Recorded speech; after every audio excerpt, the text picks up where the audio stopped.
Welcome to part 4. Part 4 of this international gangbang we call A3000 or A6000 Gti.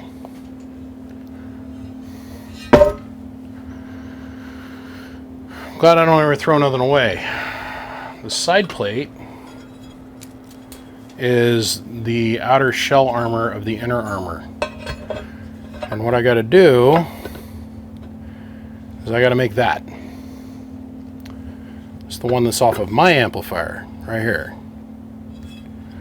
Well, the reason that this is important is you think how much work went into making this curve and then this brake and the machine in that flat. This is the power side, and then the RCA connection side, the input side, this is not notched, so it's just this flat square. So we clean this up. I'm going to cut it. I think I'm going to cut it this way first, then cut it this way next, and then I'm going to right at the edge of the hole, cut and cut. I'm going to try to capitalize on these openings because they're roughly in the right spot. So I'm going to make that. I should be able to make, what I'm getting at is I should be able to make one if each plate is that big, okay? I should be able to make one cap plate like this out of this side, and then the replacement cap plate for the other side out of this side. So I should be able to take half of this armor, cut it down and manipulate it with a little bit of welding, some sanding, and some crinkle paint finish. I think we're gonna be pretty close, I'm pretty sure. Sure to interject the SpongeBob SquarePants a few moments later. Okay. Where's the side plate? Here it is. If I just remove the hole in the middle, I should be up for success. I do feel.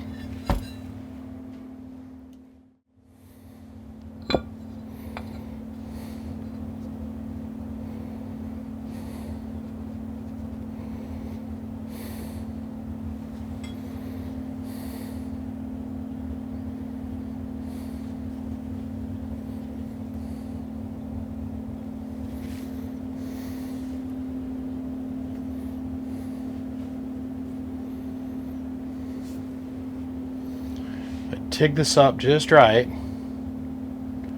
So I'll V this back, I'll V that back, I'll V up the bottom side. And I'll weld it up and then sand it down so it's like perfect, right? Around the top corner, I'm gonna cut this. You guys get it. We're gonna have to the bevel degree matched plates. Yeah. And the reason I'm having to go this route is because I'm tired of working on this project and I cannot get anybody that might possibly have these parts to answer their phone. Oh yeah, call me on Monday. Voicemail for weeks, which I think is chicken shit, but just tells me that they don't actually have the product or they don't have the pieces. Or, hey man, I'll just run down to so-and-so's house and I'll go pick you up a set, and then voicemail. When they were throwing out all this inventory, there was 2 or 3 guys around the country that grabbed most of it and threw it in the back of their trucks, you know, the kind of thing where the tailgate's kind of dragging on the ground. And they ran home with it because they knew what they had was gold. And now that somebody, for the first time in a decade, shows up and says, hey, let me give you some money for some of that free rare unobtainium. Hear that? Every single person, just by chance, had some kind of family crisis that was more important. And if that was the case, you'd think I could get a text, but we're not blaming anybody. We're not pointing our fingers at nobody. We're just going to persevere, and we're going to continue on. I'm just grateful I had these pieces of metal. Otherwise, I'd be down at the metal shop buying the metal, and I'd be going over to my buddy's shop that owns a fab shop, and would be rolling it through the roller, and then I'd be figuring out how to break this. Or, I mean, I'm sure the easiest way, and I'm pretty sure this is how this was made, was this is a cast piece. You know, take a oil sand filled impression of this, cast it, sand it out, and drill it, surface prep it, and paint it. So my phone ain't rang all day, and now it's rung 3 times while I'm trying to shoot this one segment. Son of a gun. I'll be back, boys and girls, is what I'm getting at.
I had my friend Adam over here the other day, and I was showing him my big master plan to fabric cobble the first plate together, this thing here. And he goes, oh yeah, you could go through all that if you wanted to. And they said the next obvious thing to me. I was like, duh, I can't believe I didn't think of that. God, I love those Miller gloves. Whew. And of course, I love my Miller hood. And I love my Miller welder. I love my little Miller beanie cap. And, oh, hey, whoa, come here, microphone. Come here. And I like my little Miller TIG welding light, super light little fleece thing that I, kind of jacket thing that I wear. I bleed blue in this house. We bleed blue. Anywho, since you could just take any piece of like bar stock or whatever, you know, like some guys will sneak brass. His suggestion was stainless or something, and just backfill this hole up with weld. I'm like, okay, or I could just take a piece of aluminum, button cut it out to fit the hole, bevel the hole out, because I got to remove the paint that's on the inside of the hole anyhow, then backfill it and then sand the whole thing down. So we tried this technique and this technique, and so now we got ourselves more than enough material. I don't want to touch this to that because it's about the hotness of the surface of the sun. Since we welded it up, and I took and grabbed it with a pair of pliers, immediately went over to the vise and started sanding and finishing it, and got more than plenty of metal. So I think I'm gonna make this my front piece, and this one here I'm gonna cut it down. And what I'm gonna do is I gotta take it to my friend Paul's house. He's got a several axis, and I mean several axis mill, and we'll go ahead and we'll mill this out right through here. That way I can make sure it's nice and square, and then I'm gonna have him go and we'll hit all the edges with the mill and make sure it's perfect. And then we'll match the radiuses on the corners and all that kind of stuff. So we're well on our way. Just one headache at a time, slowly but surely. I am going to make this amplifier complete, come hell or high water. I swear to God. You know the cool thing about metal is if you take too much away, just pop back over to the welder and weld up some more. So dimensionally, we're spot on, okay? As far as square and edges and length, and this edge, this leading hard edge here on the front of the cabinet, we're spot on. But it's now the small things that bug me. When I was cutting this from about here down is a little bit off, and then this corner right here I got to build back up again. That, and there's a couple other little low spots that I want to come back and want to fill in. This is the one that we buttoned. This is the one that we sectioned. And you can tell the one that we buttoned because this edge is crisp, where this one's a little bit faded here. So I could come back in, I could fill this in with some weld, but it doesn't matter. We're going to put this on the backside where the power wire's at. And once we epoxy clear coat it, or epoxy clear coat, once we epoxy crinkle coat it, you'll never be able to see the difference. I mean, I guess I could take a very thin skim coat of Bondo and put it on here and make this edge just bam, but I don't care, and I don't think the end consumer of this is going to care either. Man, an interesting phone call from the kid that used to own this amp. He shared with me his desires and his dreams of owning this thing and how he had them for years, and I was like, I can fucking relate with that. I can. And he goes, you wouldn't be interested in maybe selling it back to me, would you? To which I very tastefully danced around the question, because I got so much energy into this at this point. I don't know.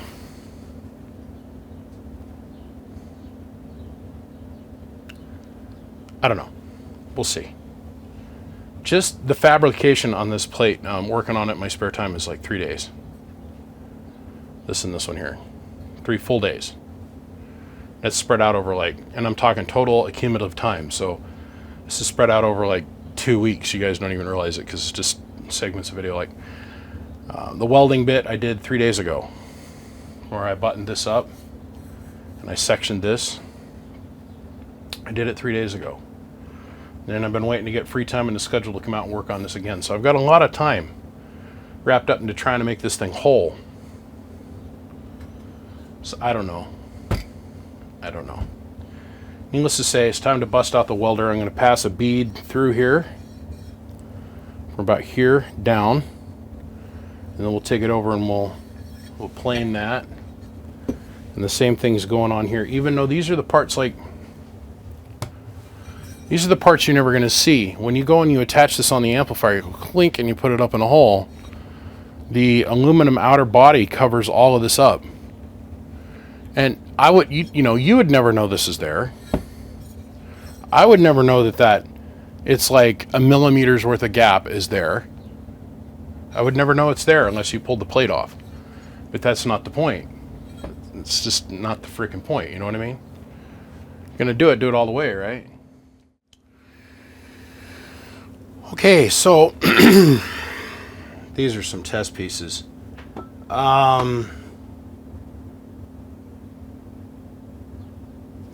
I'm shooting for as close to perfection as I can possibly achieve with this particular project, so I'm not rushing at it.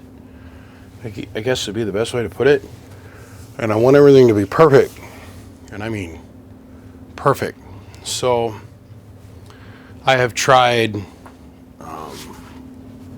5 different styles of crinkle paint, which are the most common on the market, and I was able to get relatively close, I do feel. But I had one product that I would not recommend to anyone ever. for any reason, no matter what. And it's this stuff here. Yes, it does crinkle, but it gives you weird patterns. And even if you follow the instructions to the T, no matter how many times I've tried to paint this, it would have an uneven coat. Okay, so according to the instructions on the back of this can, you lay down a layer, really thick, good layer, 6 to 10 inches away, blah, blah, blah, even coats, moving vertical, moving horizontal, back and forth. Then you're gonna give it a couple minutes, like 2 specifically according to the instructions. And then you come back and you lay down a second coat going vertical. So first you go 2 minutes and go crosshatch pattern is what they're talking about. Well, it takes 5 to 6 hours for it to even show that it's got a crinkle finish to it, but then you don't know how it's going to turn out. It doesn't turn out even. This is the closest in texture and in black color that I was able to find was this PJ1 stuff. But man, its finish was horrible. So then I did another test piece, which I ended up cleaning off, that I just laid the boot shoot boogie to it. I was like, I mean, it was thicker than a wad of snot that somebody hocked a loogie on a wall with. And it wouldn't dry. It just wouldn't dry. I gave it 4 days and it wouldn't dry. So this is our OG piece. We take a look at our texture. It's wrinkle finish. This is the piece I built.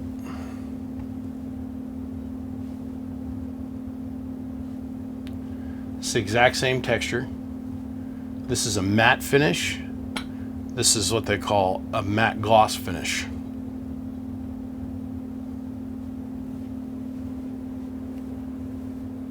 This is its matching end piece for the other side. See how the texture is nice and even and perfect? It's got the same swirl arc pattern to it. Well, if we look here, you'll see that we have the same swirl art pattern going to it, kinda, and it's the same exact texture. So we finally got paint that works, which makes me excited and is applicable in an easy environment. This one here, you got to put 3 coats down, waiting 5 minutes in between coats.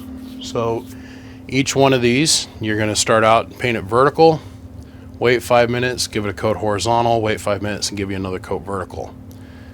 This is thinner, has a higher temp tolerance, and no, lower temp tolerance, but this is thinner, sets up faster, and is dry within like 4 hours, 5 hours. And that's it, right there. I ended up finding this on Amazon of all places. These are all just local paints that I was able to go find. They're mostly of the oleum divisions, and they're all slightly different of each other. This one stands on its own. This one came off of eBay. This is an Amazon product, and it frickin' works. So that amount of knowledge. Let's go look at this here. This is a body piece. This is one layer of this, and this is prepped, an appropriate amount of layers of this over here. Got our texture that we're looking for, got our pattern that we're looking for.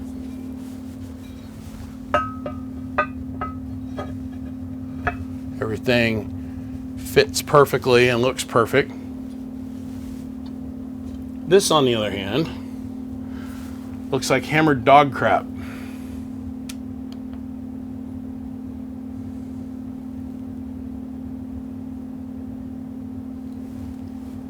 That's 2 layers shot, 2 minutes apart according to the instructions. It was shot on a 70-degree day. The metal was allowed to acclimatize for the entire day at the 70-degree temperature, so it came out, it would set it out probably 10 o'clock in the morning and shot at about 1 or 2 o'clock in the afternoon. So there was more than plenty of time for the metal to acclimate. And it was all perfect. I mean, it's minimum temperature 60, max temperature application, I think is in the 90s. So we're pretty much right down the middle. And like I said, the pattern that you get out of this doesn't look very good, and I just don't buy this stuff is what I'm getting at. This, on the other hand, looks perfect. So what we're going to do is we're going to resand down this one plate, and I'm going to reshoot it, and we're going to rip all the body panels off the other amp, because the other panels were all scuffed. They got chips and nicks and dings and big hunks of crinkle paint missing off of them. I'm not gonna lie, I'm pretty proud. That turned out titties, in my opinion, and this is the one that we sectioned. I mean, that really turned out pretty, in my opinion. So let's clean all this gobbledygook off. Let's get moving forward here. I want to get done with this. So let's see, here's the new piece. This is the piece that's going to go on here. It's a perfect fit. I have a feeling I'm going to have to tweak these plates just a little bit. At least one of them I know. Perfect fit. Perfect fit. That makes me happy.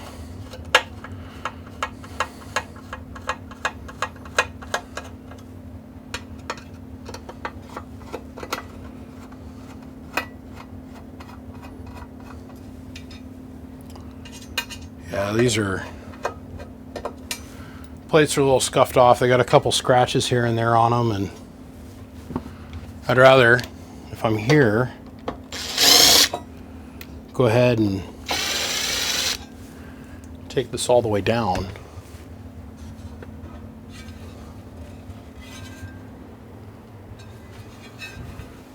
Take this all the way down and recoat them. It's like the end caps, they've all got scratches and dents and dings in them, so I figured,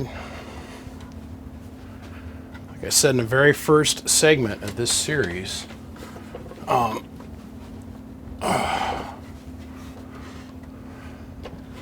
see, you can see.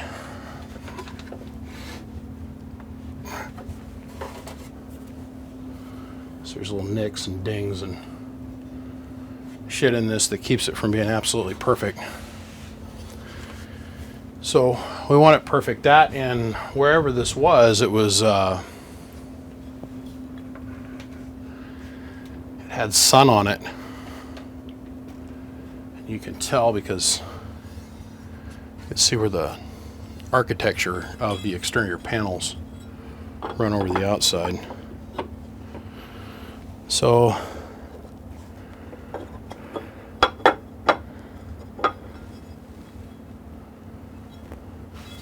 shoot. It's old panel, new panel.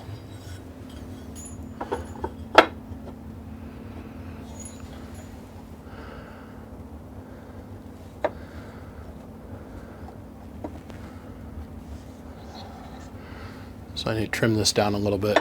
Okay.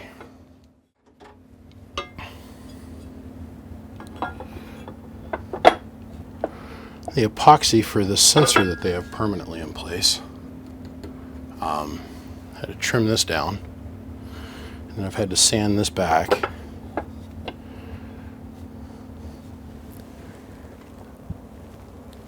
And it's hitting perfection is what we're shooting for here on the outside. So I've got to take just a hair more out of here. Then I need to square up the corners. I think we'll have it. And I think we'll have it. It's amazing to me how the gloss, after just getting this thing a little bit dirty, isn't gloss anymore, and how the texture matches this perfectly. But anywho,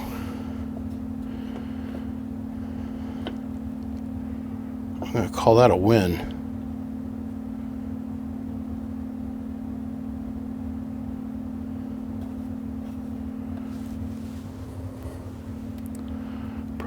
regret doing this, but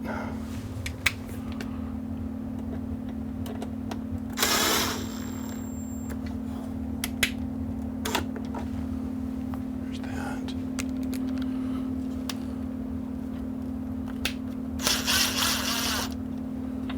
Okay, that's one.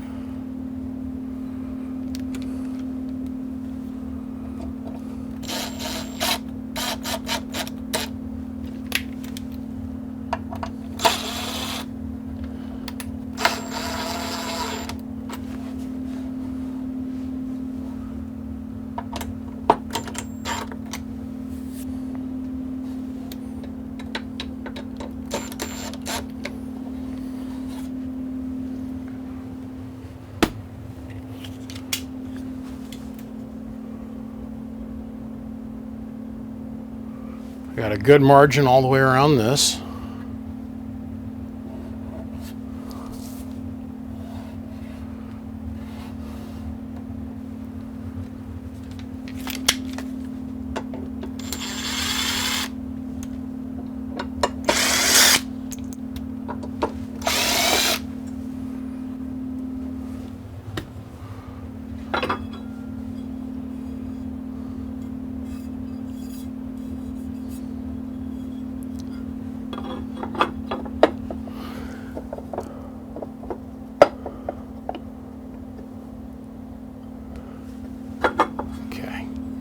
Take a little of this out. Perfect. Yep. Perfect. Yeah, where I welded it up underneath, it was just kissing this plastic rib. So, okay, now to resurface this, which is no big deal. I have a tool for that now. Resurface that, and let's pull this panel off, and we're going to reshoot it, and we'll pull the end panels off, and we'll reshoot those, and of course reshoot this. Well, all painted, and it takes like 4.5 hours to go from that to that. So now I just sit and wait. Sit and wait. So here we are, almost 2 full days later. Paint's thoroughly dried. And so now what we've got is everything is textured, painted, and completely restored back to factory original. All the chips are gone, all the dings are gone, all the scratches are gone, all the fading is gone. It is like new. So now the only thing left to do is to put the end plates on, the side plates, access plates, and then the body armor on. So let's get to assembling this thing. I can't wait for you guys to see what it looks like when it's done.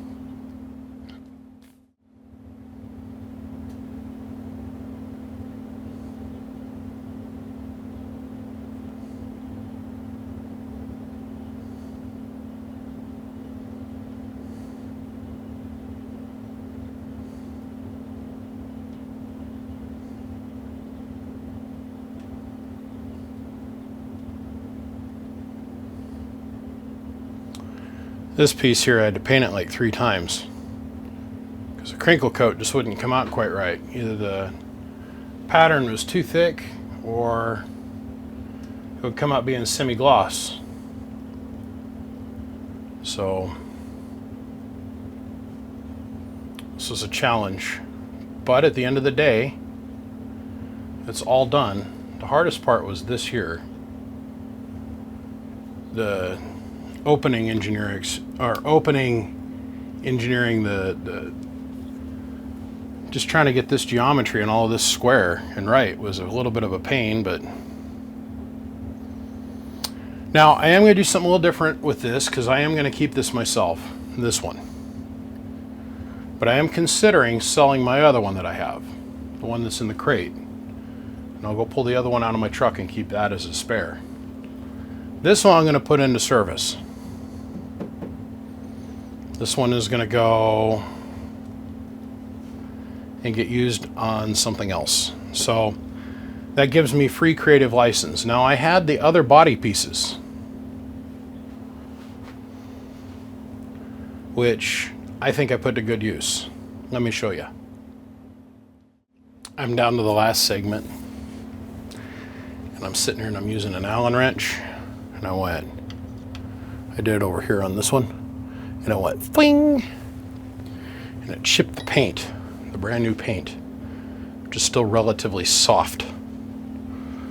I went in and I put the body armor in high gloss black because I just thought it'd be cool. It'd match the rest of my truck.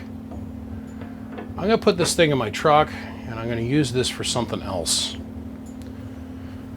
You'll see. There's another whole channel I'm getting ready to start. But we'll talk about that later. I'm sorry that this took so long to do, but I'm a little particular on certain things. The other thing that I haven't had a chance to do is get a new piece of Lexan. That's next. But I need to be done with this. I gotta move on for a hot minute. I got a bunch of other stuff I gotta go work on. So for now, we're gonna call this the 1-of-1 Black Edition Crown A6000 Gti. I still have all the original body pieces with their original coating on them and in original condition. So that's the way we're gonna roll with this for now. I've got to build a stand for this to make it fit in my truck around my LTOs and all my other amps that I have in that truck. So I'm getting kind of space limited, but it's okay. I got a welder and I'm pretty creative, so I think I'll be okay. Here's this paint chip. So I'll pull this off, I'll repaint this. But for now, I'm gonna call this a win.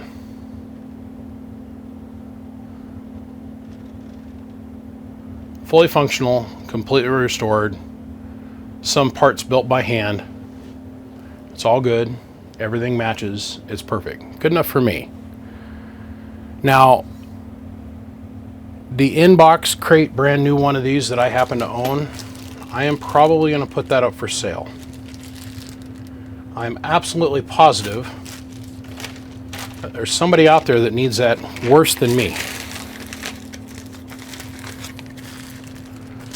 Which, if that's the case, and you happen to be in the market for one of these, don't hesitate to give me a call, but understand you're going to pay a great deal of money for this because it's a numbers matched in the crate from Crown, never been used amplifier.